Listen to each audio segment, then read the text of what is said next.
இன்றைக்கு நான் மீண்டும் பாரதிய ஜனதா கட்சியில் சேர்ந்து தலைவர் அவர்கள் அண்ணாமலை அவர்களின் வழிகாட்டுதலில் மேலும் பாரதிய ஜனதா கட்சிக்கு சிறப்பான ஒரு அந்தஸ்தை தமிழ்நாட்டில் பெற்றுத்தருவதற்கான முயற்சியினை நான் கடுமையாக முன்னெடுத்து செய்வேன் என்று இங்கு உறுதி கூறுகிறேன். இச்சமயத்தில் பாரத பிரதமர் நரேந்திர மோடி அவர்களுக்கும் அமித்ஷா அவர்களுக்கும் ஜேபி நட்டாஜி அவர்களுக்கும் சந்தோஷ்ஜி அவர்களுக்கும் என் மனப்பூர்வமான நன்றியினையும் வணக்கத்தையும் தெரிவித்துக் கொள்கிறேன். மற்றபடி நீங்க பேசுங்க.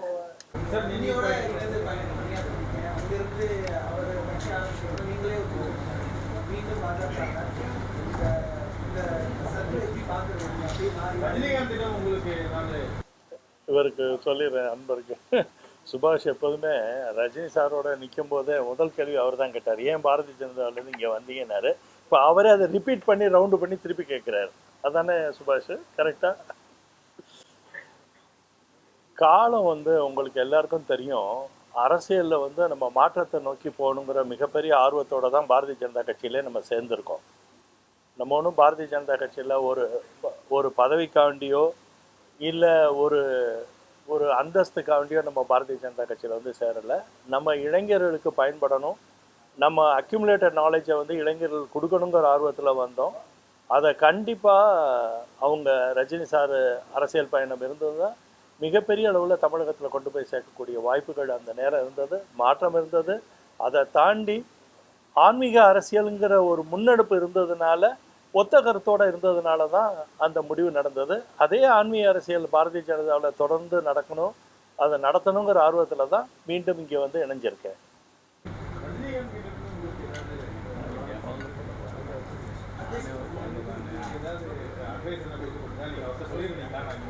நான் அவங்கள்ட்ட என்னோட விருப்பத்தை தெரிவிச்சிருந்தேன். அவங்களும் அதற்கான எனக்கு வேணுங்கிற ஆசீர்வாதத்தோடு தான் இது நடக்குது.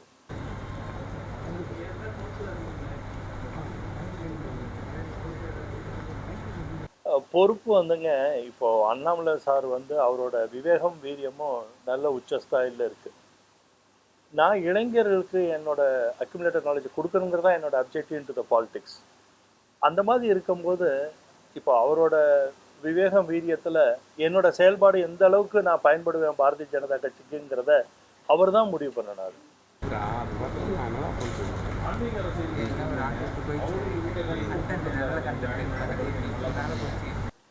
கண்டிப்பாங்க. அவங்களுக்கு தெளிவான சிந்தனை இருந்ததுங்க. அவங்களுக்கு தெளிவான சிந்தனை இருந்தது, எல்லாத்துலேயுமே ஒரு தெளிவான சிந்தனை இருந்தது. ஒரு விஷன்னு சொல்லுவாங்களே, அந்த விஷன் நிறையாவே இருந்ததுங்க.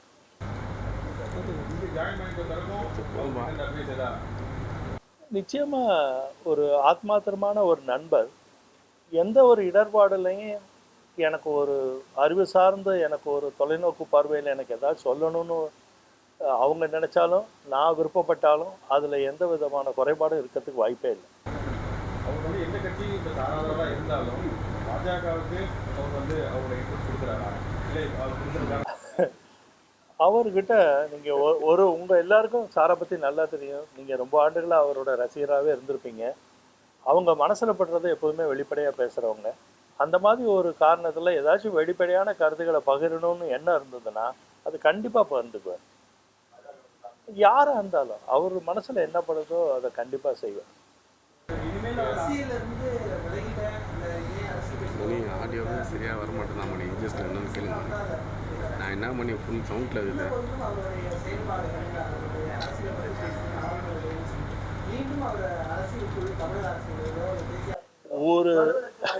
ஒரு இந்திய பிரஜைக்கு அரசியலுங்கிறது ஒரு சிட்டிசன்ஷிப் மாதிரி. அதை யாராலையும் தவிர்க்க முடியாது, எக்காலமும் தவிர்க்க முடியாது. அது தேவைப்படும் போது, அது தேவையாக இருக்கும் பட்சத்தில் அது யார் ஒரு தனிப்பட்ட ஒரு கருத்து அவங்க கருத்தாக தான் இருக்குமே ஒழிய யாரும் நிர்பந்திக்கவும் முடியாது.